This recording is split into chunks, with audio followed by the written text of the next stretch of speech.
नमस्कार दोस्तों, स्वागत है आपका आपके अपने YouTube चैनल पर। दोस्तों, रीट 2024-25 शिक्षक भर्ती की जो पात्रता परीक्षा हुई है लेवल 1 एवं लेवल 2 27 और 28 फरवरी को 3 पारियों में परीक्षा हुई थी। उसके बोर्ड ने जो पेपर हैं वो पेपर आपको पता है, अब जो अभ्यर्थी थे उनको पेपर नहीं दिया था। तो अब अभ्यर्थी काफ़ी दिनों से लगातार इंतज़ार कर रहे थे कि बोर्ड कब पेपर डालेगा और आंसर की कब आएगी।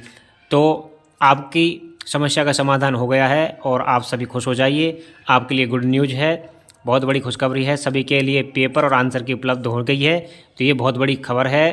तो इस वीडियो में पूरा डिटेल से एक एक पेपर का विश्लेषण और आंसर की सहित आपको बात करने वाले हैं। क्या है मसला पूरा जानेंगे इस वीडियो में, तो हमारे साथ लगातार बने रहिएगा। लाइव इस वीडियो में आगे चलते हैं।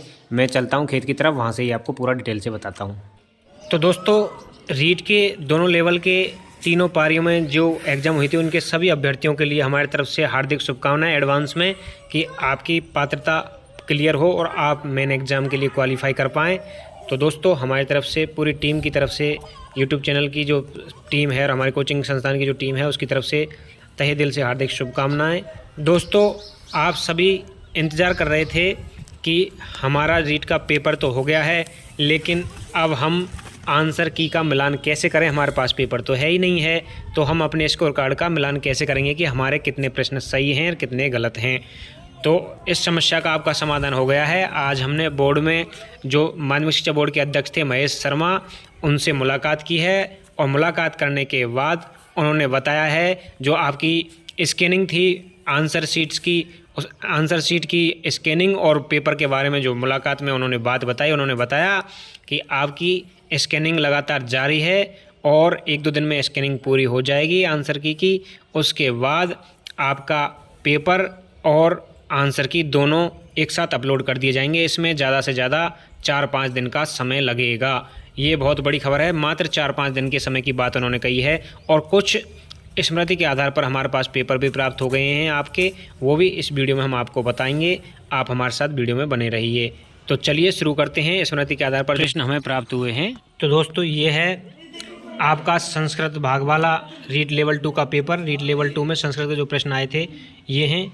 ये अपन के छात्रों से हमें प्राप्त हुए हैं, कोचिंग के जो छात्र थे उनसे प्राप्त हुए हैं और उनके यह हम विश्लेषण करके बता रहे हैं। एक प्रश्न आया था, विशाल वक्ष तस्त्र कै समास है, तो इसमें समास पूछा है। दूसरा प्रश्न था, शंभुतम इत्यत्र कै प्रत्यय, तो शंभुतम इत्यत्र कै प्रत्यय है, इसमें सत्री प्रत्यय है। अगला तीसरा प्रश्न है, उपरोक्त श्लोके को अलंकार है। ये प्रश्न में रूपक, उपमा अलंकार, व्यक्ति रेख अलंकार, विभावंदा, ये अलंकारों से प्रश्न पूछा गया था। एक प्रश्न आया था अगला, उपयुक्त श्लोके छंदस है नाम है किम, तो छंद का नाम पूछा था। उपाजित, वंशस्थ, वसंत तिलकार, मालिनी में से पूछा गया था, कौन सा था। स्थलीयम इत्यत्र कै संधि, स्थलीयम में संधि पूछी थी। अयादि गुण परस्परूप सवर्ण दीर्घ, कौन सी संधि थी, ये पूछी गई थी। अगला प्रश्न आया था एक, ईकारस्य उच्चारण स्थानमस्ति, ईकार का उच्चारण स्थान कौन सा, ये एक प्रश्न पूछा गया था। अगला पूछा गया था, पदस्य शिक्षणस्य कस्मिन् विधा प्रश्ना व्याकरण संबंधी भवन्ति, तो ये प्रश्न पूछा गया था। इसमें दंडान्वय विधि, खंडान्वय विधि, आगमन विधि, इस तरह से विधियों से प्रश्न था। अगला प्रश्न पूछा गया था 8वां, एक दशानाम अष्ट है का संख्या भवति, ये इसकी अष्टशीति, अष्टाशीति, अष्टाशीति ही, इस तरह से ये संख्याओं से प्रश्न पूछा गया था। अगला प्रश्न था 46वां, इत्येषा संख्या संस्कृतम कस्या, 46 की संस्कृत में संख्या क्या होगी, षट्चत्वारिंशत्, षट्चत्वारिंशत्, चत्वारिंशत्, चत्वारिंशत्, इनमें से कौन सा होगा ये पूछा गया था। तो षट्चत्वारिंशत् होगा इसमें, षट्चत्वारिंशत्। अगला प्रश्न पूछा गया था, तम बालक पुस्तकम देहि वाक्यम शोधयति, इसमें इस वाक्य का संशोधन करना था, तस्मै बालकाय पुस्तकम देहि। अगला, तेन बालके पुस्तकम देहि, तस्मात् बालकात् पुस्तकम देहि, तस्मिन् बालके पुस्तक देहि, इनमें से कौन सा विकल्प सही है, ये प्रश्न पूछा गया था। अगला प्रश्न आया था, अभ्यास सिद्ध धानस्य अपर नाम किम, ये अनुपात सिद्धांत, बहुमुखी सिद्धांत, क्रियाशील सिद्धांत, मूल्यांकन सिद्धांत, सिद्धांतों के बारे में पूछा गया था। अगला प्रश्न आया था, एतेषु दृश्यानि साधनेषु नास्ति। दृश्य साधन कौन सा नहीं है? प्रतिकृति, रेखाचित्रम, आकाशवाणी और भीति पत्रिका। इनमें से एक प्रश्न पूछा गया था। अगला प्रश्न आया था चतुर्थ भाषा कौशलेषु ग्रहणात्मक कौशले। तो ये चौथे भाषा कौशल, 4 जो भाषा कौशल उनमें से ग्रहणात्मक कौशल कौन से जिनको हम ग्रहण करते हैं? सुनकर और पढ़कर ग्रहण करते हैं। तो श्रवण पठन च तीसरा सही था इसमें। भयकारस्य उच्चारणमस्ति। तो भयकारस्य उच्चारण स्तन कौन से? दंत्या, औष्ठव, मूर्धा, तालु। इसमें से प्रश्न पूछा गया था। अगला प्रश्न आया था एक मौखिक विधि अपर नाम के। मौखिक विधि का दूसरा नाम क्या है? वार्तालाप विधि, पाठ्य पुस्तक विधि, दंडान्वय विधि, अन्य व्यतिरेक विधि। तो ये प्रश्न आया था एक, बहुत अच्छा प्रश्न है। ये रिपीट होता रहा है लगातार, कई बार रिपीट हो चुका है ये। अगला प्रश्न आया था मात्रात्मक मूल्यांकस्य प्रविधि वर्तते। मात्रात्मक मूल्यांकन की वृद्धि कौन सी है वो पूछी थी। वस्तुनिष्ठ विधि, मतसूची विधि, स्तरमापनी, अवलोकनम। अगला प्रश्न आया था संस्कृते ने अनुवाद करुत। पिता पुत्र से प्रश्न पूछेगा, इसका संस्कृत में अनुवाद करना था। पितरम पुत्र प्रश्न पृच्छति, पिताम पुत्रम प्रश्न पृच्छति, पिताम पुत्रेण प्रश्न पृच्छति, पिताम पुत्रस्य प्रश्न पृच्छति। ये था। अगला 18वां प्रश्न आया वैदिक काले प्रयुक्तम शिक्षण विधि क्या है? वैदिक काल में जो विधि थी वो कौन सी थी? पाठशाला विधि थी।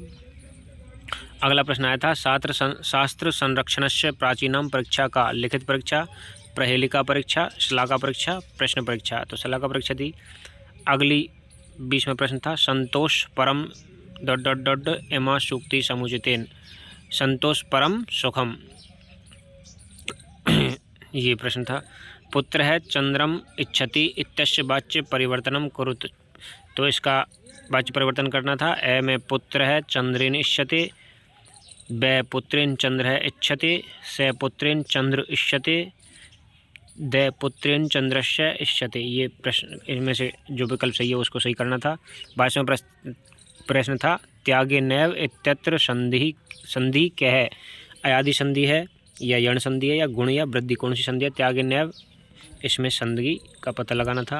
अगला प्रश्न था त्यागो ही अस्या एको महामंत्र इत्यत्र अव्यय पदम किम अस्ति। इसमें अव्यय पद जानना था, कौन सा है? ही अव्यय पद था। अगला प्रश्न था सभ्यता इत्यत्र क्या प्रत्यय है? सभ्यता में कौन सा प्रत्यय है? तो कत प्रत्यय है इसमें। अगला प्रश्न था निज स्वार्थानाम इत्यत्र का विभक्ति। निज स्वार्थानाम में कौन सी विभक्ति है? तो षष्ठी है या द्वितीय है या प्रथमा या तृतीया, ये विभक्ति का पता लगाना था। अगला प्रश्न था भारतीय संस्कृति स्तु सर्वदा शिक्षति अस्मिन् विशेषण पदम किम। इसमें विशेषण पद क्या है? संस्कृति, सर्वदा, भारतीय, शिक्षति। कौन सा विशेषण पद है वो देखना था। भारतीय इसमें क्या है? विशेषण पद है। अगला प्रश्न था कस्य है सिद्धान्तस्य अनुकरण छात्र है स्वयं किमपि कार्य कृत्वा अवगच्छति। इसमें रुचि सिद्धांतनस्य क्रियाशीलता का सिद्धांत, समवाय सिद्धांत या वैयक्तिक सिद्धांत, कौन सा सिद्धांत है उसमें से इसमें प्रश्न पूछा था। 28वां प्रश्न था संप्रेषण आधारिता गतिविधि संपादनतु कस्य यंत्रस्य उपयोगिता विद्यते। मानचित्र की, पुस्तक की, सैंपल की या संगणक यंत्र की, किसकी उपयोगिता होती है? इसे प्रश्न पूछा था। अगला प्रश्न था माहेश्वर सूत्रेषु अक प्रत्याहारस्य वर्ण। अक प्रत्याहार के वर्ण कौन से हैं? ए ई उ री री या ए ई री रे ई या ए री ऊ री ई या एल री ऊ री ई। ये इनमें से प्रश्न था।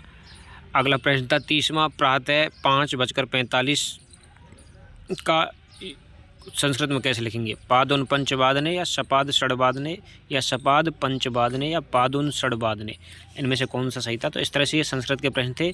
और भी प्रश्न हमारे पास हैं और सभी लेवल 1 लेवल 2 की दोनों पारियों के यानी कि तीनों शिफ्ट के सभी विषयों के सभी के हमारे पास प्रश्न आ गए हैं। छात्रों से हमने इकट्ठे कर लिए हैं, तो वो भी आगे वाली वीडियोज़ में हम पूरा डिटेल से आपको बताएंगे हल करके। तो हमारे साथ बने रहिए, चैनल को सब्सक्राइब कर लीजिए, वीडियो को लाइक शेयर करते रहिए। Thanks for watching. जय हिंद।